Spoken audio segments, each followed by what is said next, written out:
Eu quero usar desse espaço para falar da minha indicação do número 104, onde eu peço a intervenção da deputada Lúcia Tereza, que é presidente da Comissão de Educação e Cultura, na Secretaria de Estado da Educação, para ver se manda um veículo, seus amigos, um veículo novo, para transportar os professores que trabalham na Escola Maria Lourenço, no distrito de Nova Esperança.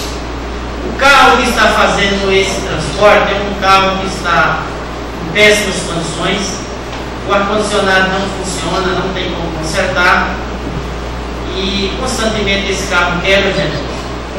E é um veículo utilitário van, e através, eu tenho certeza, com a intervenção da deputada Lúcia Tereza, nós vamos conseguir isso no nosso município e trará um conforto melhor para os professores.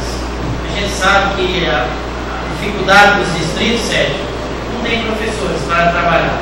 E aqueles professores que se dispõem a trabalhar nos distritos precisam ter um apoio, pelo menos um transporte de qualidade.